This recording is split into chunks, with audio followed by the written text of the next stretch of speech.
नमस्कार, मैं भास्कर।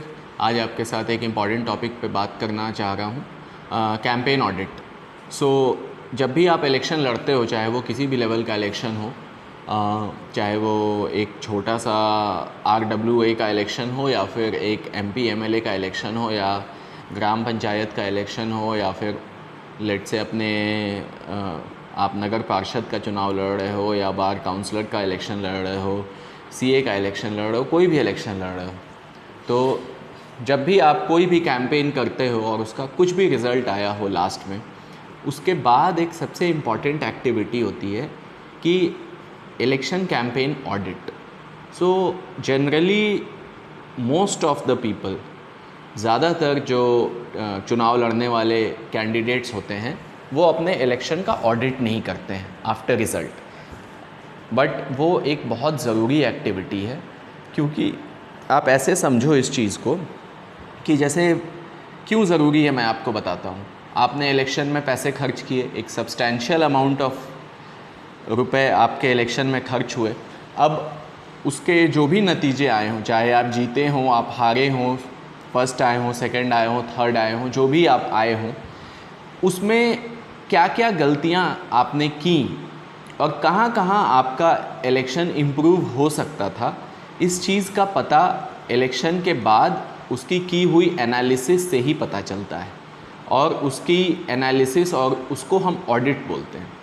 तो ये जो ऑडिट है, सबसे पहले अगर आप नहीं कर रहे हो, जो कि मोस्टली कैंडिडेट्स नहीं करते हैं, क्योंकि जो जीत जाते हैं वो फिर उसी खुशी और उसी जश्न में रहते हैं कि भाई हम तो जीत गए हैं, और उनके पास और भी नई जिम्मेदारियां आने लगती हैं। जो हार जाते हैं वो इस चीज़ को लेके, खुद भी इलेक्शन एक इतना ज़्यादा स्ट्रेसफुल एक्टिविटी होता है कि उसमें एग्जर्शन हो जाता है, थकावट हो जाती है, और उसके बाद अगर आप हार गए हो तो ऑलरेडी एक डिसअपॉइंटमेंट रहता है, क्योंकि आपका एक अच्छा खासा पैसा उस प्रोसेस में चला गया है। तो आप उसके बाद भी लगता है कि हटाओ यार, अब उसके बारे में आप सोचना भी नहीं चाहते हो। ये 2-3 महीने तक हैंगओवर रहता है आपके ऊपर इलेक्शन में हारने का, और उसके बाद फिर आप उस बात को भूल जाते हो। फिर दोबारा से जब इलेक्शन आते हैं तो मोस्टली आप फिर से उसमें पार्टिसिपेट करते हो। तो अब क्या है कि दोनों केस में या तो आप जीतो या हारो, जनरली लोग इस चीज़ को इग्नोर कर देते हैं। लेकिन कैंपेन का ऑडिट बहुत ज़रूरी है कि आपने क्या गलतियाँ की, उसमें कहाँ कहाँ इम्प्रूव किया जा सकता था हमारा कैंपेन। आप जितने भी पैसे अपने कैंपेन में लगाते हो, आप मान के चलो उसका 1% अमाउंट आपको कैंपेन ऑडिट में ज़रूर लगाना चाहिए। ये गलतियां अगर आपको पता चलेंगी, अगली बार आप उन गलतियों को सुधारोगे और आपके रिज़ल्ट्स बेहतर होंगे। एक और चीज़ मैं आपको, ये चीज़ आपने स्कूल में भी एक्सपीरियंस किया होगा, या कोई भी नया कॉन्सेप्ट जब आप सीखते हो तो आप एग्ज़ाम होते हैं, उसके एग्ज़ाम में आप गलती, आपके मार्क्स आते हैं, मार्क्स आने के बाद आप वापस से उन क्वेश्चंस को देखते हो कि भाई इसमें क्यों गलती हुआ था, इसका सही मेथड क्या है, इसका सही फार्मूला क्या है। तो एग्ज़ाम में आप ये काम करते हो। आप जब कोई असाइनमेंट करते हो अपने प्रोफेशनल लाइफ में, तो वहाँ पे भी इस चीज़ का टेस्ट होता है, उस चीज़ पे आपको फीडबैक दिया जाता है, फिर आप वैसे इम्प्रूव करते हो। तो जब हर जगह ये चीज़ हो रहा है, तो इलेक्शन कैंपेन के बाद उसका ऑडिट क्यों नहीं हम करते हैं?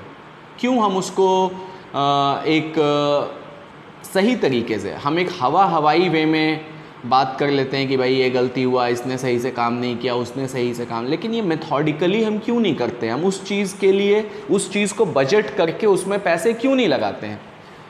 मैं ये नहीं कह रहा हूँ कि चुनाव ख़त्म होने के साथ ही आप ये काम करो, क्योंकि मैं समझता हूँ चुनाव के बाद एक काफ़ी थकावट रहती है दोनों पक्ष में। एक या तो एक्साइटमेंट रहता है जीतने के बाद, हारने के बाद थकावट रहती है। दोनों में वो जो पहले 2 महीने होते हैं, 2-2.5 महीने, हम उस चुनाव के हैंगओवर से ही उतरने में हमारा वो समय चला जाता है। कोई बात नहीं, आप 2 महीने बाद ऑडिट कराओ, 3 महीने बाद कराओ, लेकिन कराओ ज़रूर। कोशिश करो कि 6 महीने के अंदर अंदर आपके कैंपेन का ऑडिट हो जाना चाहिए।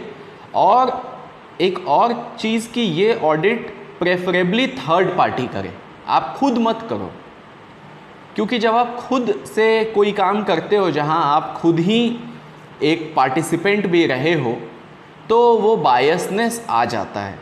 जैसे अगर आपको खुद से अपने टेस्ट का पेपर चेक करने दे दिया जाए तो, और मैथ्स का एग्ज़ाम है, तब तो वहाँ एग्जैक्ट आंसर है, सही गलत हो जाएगा, आप एग्जैक्ट नंबर लिख दोगे। लेकिन अगर वो सब्जेक्टिव है, क्वेश्चंस अगर सब्जेक्टिव हैं तो आप खुद से उसको इवैल्यूएट नहीं कर सकते हो। वही चीज़ यहाँ भी है, थर्ड पार्टी से आपको ऑडिट कराना चाहिए, क्योंकि थर्ड पार्टी एक न्यूट्रल रिपोर्ट देगी आपको, हर पक्ष को एनालाइज करके किसने क्या किया, गलतियाँ किससे कहाँ कहाँ हुई, और उस प्रोसेस में आपको जो इनपुट्स मिलेंगे, इनसाइट्स मिलेंगे, आप अगली बार वो गलती नहीं करोगे। आपको ध्यान होगा मैंने ये जो बुक लिखी है 3 हॉरिबल मिस्टेक्स, इसमें मैंने गलतियों का ही जिक्र किया है कि वो कौन सी मेजर गलतियां हैं जिस वजह से आपका चुनाव आप हार जाते हो, क्या बहुत सारे कैंडिडेट्स हार जाते हैं।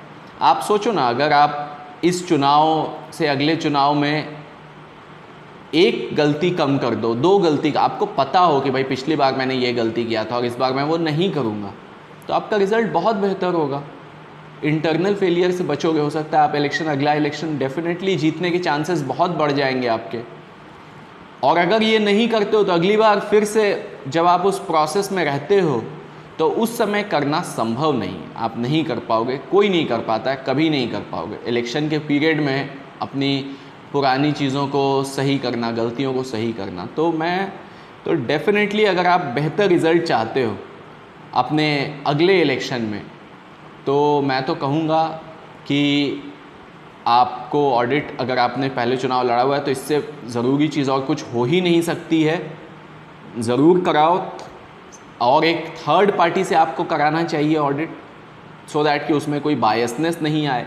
और जितना भी पैसा आपने अपने चुनाव में खर्च किया है, एटलीस्ट उसका 1% बजट तो आप अपने ऑडिट में डेफिनेटली खर्च करो, 1 से 2% बजट, क्योंकि वो करने से आपका अगला इलेक्शन में जो पैसा फिर से आपका खर्च होगा, आप समझो वैल्यू मिलेगी उसमें आपको। ये एक बहुत ज़रूरी बात थी, मुझे लगा आपके साथ शेयर करना चाहिए। हमें जानकारी नहीं होती है, हम अपने भाग दौड़ में सोच नहीं पाते हैं, तो डेफिनेटली मैं चाहता हूँ कि आप इस चीज़ को ध्यान में रखो।